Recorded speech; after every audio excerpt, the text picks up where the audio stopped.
So if we for a moment put away the discussions about AI and those big chips like AI hardware for ChatGPT and those other large language model solutions, and focus more on the traditional business for the big three in this space like AMD, Apple, and Intel, we can see some trends that are interesting in order to pick which company or which companies we believe are better suited to perform better in the next 5 years.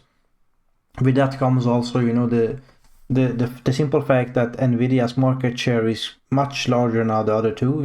It's like sitting at 2 trillion. Intel is like 150 billion off the top of my head, and AMD is like 250 maybe. Yeah, so Nvidia is much larger. It's essentially top 5 on the planet right now in market cap wise, and that means also that a lot of the run up for the stock has been due to the simple fact that their AI data center revenue has basically skyrocketed, and you can see here that they increased the fourth quarter revenue at 18.4 billion, which is 27% increase from not previous year, previous quarter, and 409% from same period last year.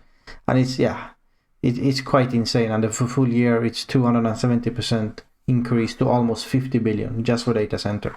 Whereas the gaming revenue is, it's not bad. It's 10 billion, 10.4 billion. But you'll see in this video why I believe that's a really, really dangerous relationship between 10 billion here and almost 50 billion here. So on the image here, you can see the number of units shipped in terms of gaming graphics GPUs, and you can see that in 2005 thereabouts it's 20 million, or between 20 and low 30s, high 20s, sorry. And then it's ever since it's kind of been trending down, and we are now at 8 to 10 billion or thereabouts. And this is the total number of GPUs sold per quarter. And AMD and Nvidia's market share are, let's say, 80 to 20. It's a bit difficult because it kind of changes over time. Sometimes it's 30, 70, sometimes it's 10, 15, 85. So yeah, but let's just assume for the idea of the video that it's 20 and 80.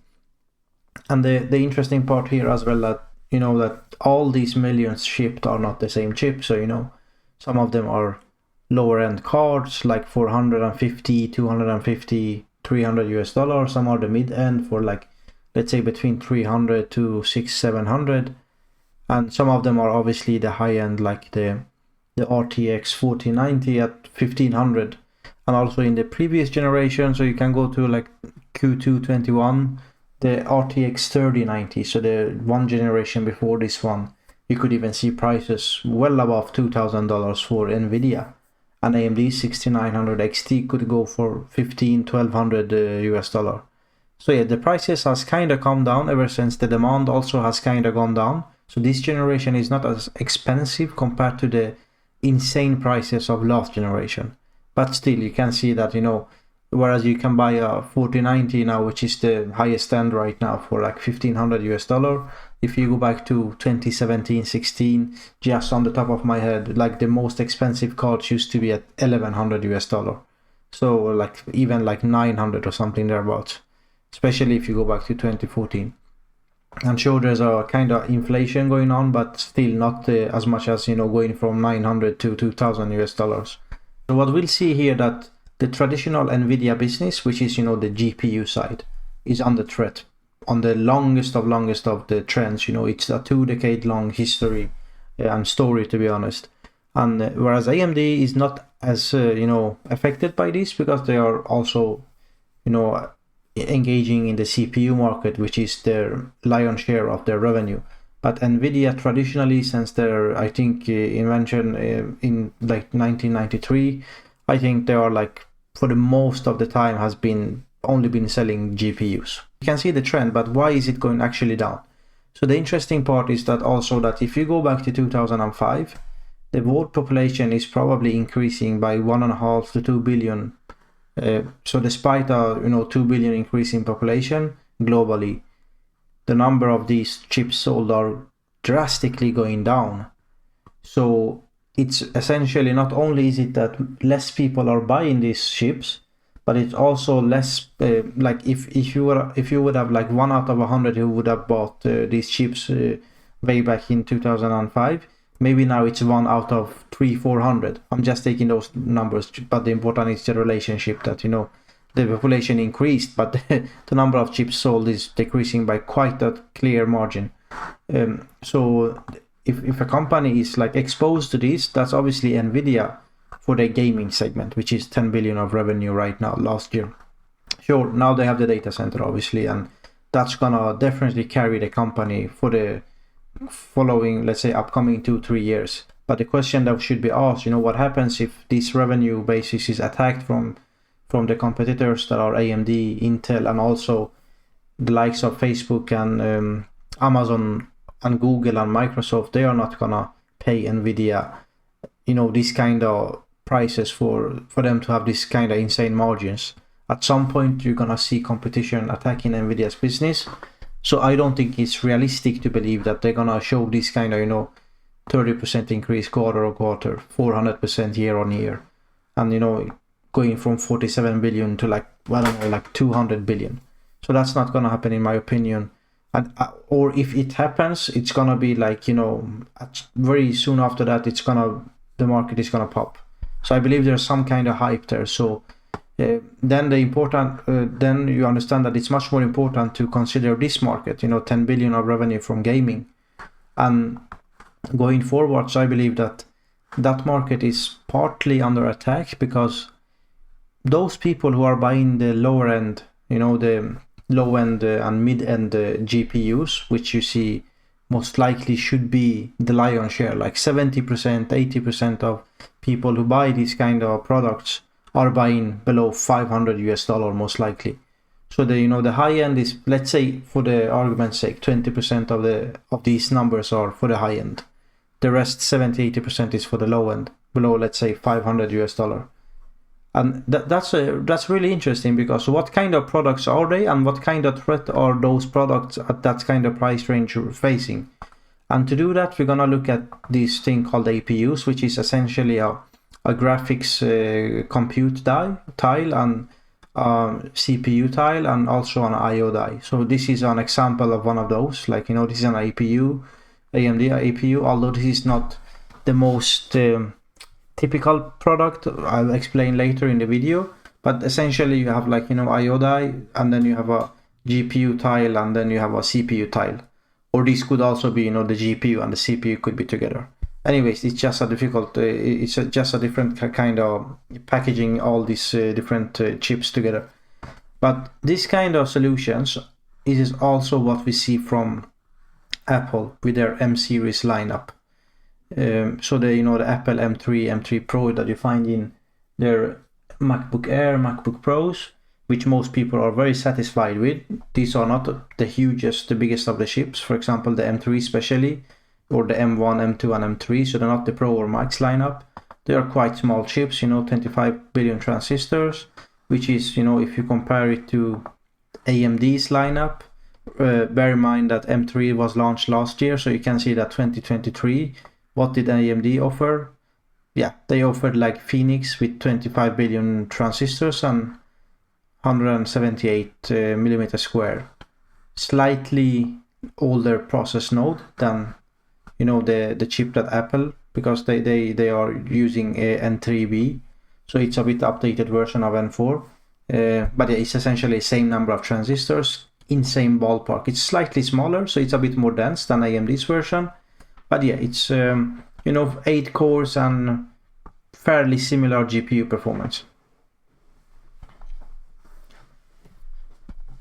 So yeah, you can see that there's definitely a need. I mean, if consumers are buying Apple's product on a APU-sized, APU-based solution where you have CPU and GPU together, and also in Apple's case the memory as well, I don't see why the Windows landscape is not gonna follow suit. But if you start from 2020, you can see that Renoir is basically 10 billion transistors and 156 square millimeters, and Renoir has 8 Zen 2 cores. And 8 Zen 2 cores are very capable to this day. Like, if you buy a laptop with 8 Zen 2 cores and you're gonna do just emailing and web browsing, watching Netflix, this chip is absolutely brilliant. So there's no need to upgrade even today.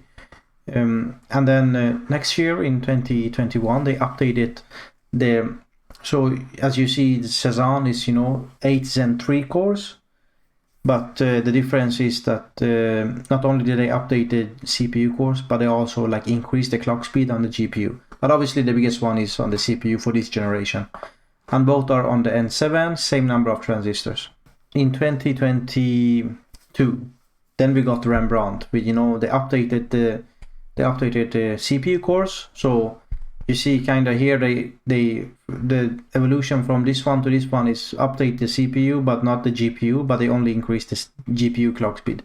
Whereas here they tweaked kind of. You couldn't say it's a fully new generation. It's still Zen 3 based, but it's like on the 6 nanometer process, whereas these two were on 7. But yeah, so they instead updated the GPU architecture. But still, you see that in terms of transistors, it's a fair amount, like it's basically 30% increase. But yeah, they increased the die size a bit, so they kind of show some kind of intent here, that they mean serious business. But then the big one for me is the turning point where AMD definitely shows that, we are here to stay, because by now by Rembrandt's time, they already start to gain some market share. But Phoenix is where, you see that all this Dell and Lenovo are selling AMD Phoenix laptops in the probably millions. This also has something to do with the kind of mediocre performance of Intel's APU, which is Meteor Lake. They announced it late last year and it essentially went into volume production early this year. Meteor Lake is good, but yeah, it's what's kind of a bit overhyped. But yeah, so Phoenix is, the first generation. Not only did they upgrade the CPU to a full new generation, they also updated the GPU, and it's also faster clock speed. So everything is better here. And this one is, this is not a bad chip. Like, you can do a lot of stuff with this kind of performance. My own laptop, when I edit these videos on, is with a Phoenix based chip, and I'm very happy about it. And if you look like the relative performance of Phoenix and where does it stand, it's very interesting. So look like the Phoenix GPU part, the 780M, which is called, is essentially close to the GTX 1650 here. Although these are like synthetic benchmarks, but it's kind of relatable to gaming performance and general performance as well. It's not apples to apples, but it's 85% in the right ballpark. So now let's have a look at the 1650. Where is it?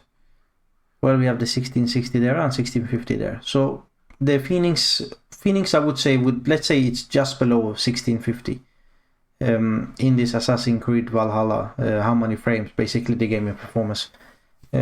Now, where do we go from Phoenix? Like, this is the interesting part. So Phoenix, the Hawk Point is essentially the same chip. They just tweaked it slightly. So the big improvement this year is gonna come from Strix Point, coming late this year, maybe Q3. It's gonna update to Zen 5 cores. Four of them are like the big Zen 5 full dense cores, and 8 of them are like a bit more compact ones, but still Zen 5 based. They update the GPU to a bit updated RDNA 3 architecture, probably some improvement on the GPU clock speed, but that also they increased the number of shaders. So it's 33% increase here. So if you take 33% increase in the number of shaders, probably at the bare minimum same clock speed, if not 5-10% more. Slight maybe improvement in the node, the process manufacturing node they used. I wouldn't be, surprised if Strix Point is, let's say 40%, 35% faster than Phoenix. And we said that Phoenix was somewhere here. So if you take 40% on this, it's, we are getting close to, the 3050 or thereabouts. Maybe even, just below 2060 with the right kind of memory speed, the RAM on the computer. So this is now, when you get to these kind of levels, like if, let's say we are close to 2060, and that's like, 3060, 3050, if you stretch it, then that's gonna be a lot for, I would say that's enough for most of the people. So when I mentioned previously that a lot of these units being sold in the millions, probably 70-80% are in the low end, most of those people would most likely start to be satisfied with Strix Point. And then there's Strix Halo. The problem with Strix Halo is like there's one issue. So all of these Strix Point, Hawk Point, Phoenix, and these before are on a single monolithic chip, whereas Strix Halo is on a multi-die chip. And there's some good things about that. Obviously, if you have multiple dies, it's like this chip, for example, the first AMD APU, which was chiplet based, and this was launched last year, called Dragon Range. So if you want let's say a laptop that is really powerful on the CPU side, and you still want a dedicated GPU, so you want your Nvidia 4090 or 4080 mobile, then this is a good solution, because you get your 16 cores for 16 Zen 4 cores, and it has a small GPU as well, but it's nowhere like the GPU here on this Dragon Range is probably 1/5 as strong as Phoenix. So yeah, maybe 10-15% as strong as Phoenix. So it's just there in order to boot the computer, but you cannot game on that. But yeah, so obviously in the applications where you use Dragon Range, you have a dedicated GPU. Now, the problem with multi-die solutions, as to the traditional monolithic ones, are the mostly power draw, because these different chiplets, this could be 8 Zen cores, and this one another 8 Zen cores, and some IO die here, and these guys need to communicate with each other, and that basically costs a lot of energy. And this is where you see the problem with the latest generation Dragon Range, where their idle power is the power consumption when you're basically closing your laptop. You're not shutting off the power. It's just you go for a walk or something, or you put the laptop to rest for 1 hour, 2 hours, and then you come back and you see, oh, I lost 20% or 40% of my battery, but the laptop have been sitting there and had basically done anything. So that's the problem with Dragon Range, and also the big one here, the Strix Halo, which will have 16 Zen 5 cores, the same way that Dragon Range had 16 Zen 4 cores. But the main difference as well is that Strix Halo will also have 40 compute units of, whereas these ones like Phoenix has 12. So it's essentially 4 times the number of, maybe not 4 times, 3.5 times the number of shaders, as you can see here. Clocked at, let's say, because there are so many shaders, it's going to require quite a lot of power. So I don't believe that they're going to increase the GPU clock speed a lot. Maybe on the Strix Point, because there's fewer of them, so you don't gonna have enough a lot of heat anyways. But on this one, which has more than double the number of GPU cores as Strix Point, which already has more than Phoenix, I think they need to be careful with the clock speed. But anyways, it's gonna be really powerful. So if we said before, if you look at the graph, we assumed that, let's say, around 2060 performance for Strix Point, that Strix Halo will be more than double that faster than the Strix Point on paper, at least. But let's say double. That's gonna put it way above anything on this graph, and most likely close to the 4060. Now 4060 or even 4070. Now we are getting to the medium range. So again, with the Strix Halo, they're gonna attack a lot of percentage of this market, and with Strix Point on the lower end as well. So they're gonna essentially cover the low end to mid end of the discrete GPU, and that's gonna be a problem for Nvidia, because yeah, these 10.4 billion is getting attacked from the low end to mid end more and more. And why would a lot of people are happy to buy a computer with these APUs, because you get everything in a single package, you get the efficiency. And again, remember I said these ones, the last one, Strix Halo, it's a bit more a niche product. If you don't care about power efficiency when the computer is on idle, then this one is as well really competitive. So yeah, but this one will definitely attack Nvidia quite a bit. Intel has their own equivalent of this lineup. They're a bit behind AMD. They obviously launched Meteor Lake. Lunar Lake is coming, and it's gonna be fairly good. And then their Arrow Lake lineup is going to be good as well. But I think the general takeaway is that, you know, I don't see APUs going anywhere now. You know, they're starting to gain market share. And this is also why you don't see AMD taking a lot of, you know, they don't care about the discrete graphics cards a lot, especially on the mobile market. They essentially don't even look at it now. So why do that when you can have, you know, APU that can cover it? And yeah, so I believe this is where AMD has one of their strong selling points. And for AMD, you know, they don't have a whole lot of revenue in this segment. And you can see here that on the client, which is their gaming CPUs and APUs, they had 1.5 billion last quarter, 1.3, 1.4, and that's not a whole lot of market, to be honest. And I believe that's where they can gain even more market share for AMD, and it's gonna be a significant part of their revenue basis. Whereas for Nvidia, sure, it's not, if you lose like a couple of billion on this, on the 10 billion to 8, but if you gain like 50% next year here, it's obviously gonna be offset. But there comes a point where this data center revenue growth is not gonna be continuing in this way, and there's gonna be competition, and the margin is gonna decrease. So if that day comes, and I believe that's gonna come sooner than later, because I believe there is, although AI is here to stay, but it's some kind of hype in a sense. So I think you should be careful with this. You should definitely take this into consideration if you're investing in Nvidia. Yeah, so thank you for watching this video. Sorry for it being so long, and please let me know if there's anything I can improve. And this is not investment advice, but I just share my thoughts with you. So thank you, and see you in the next one.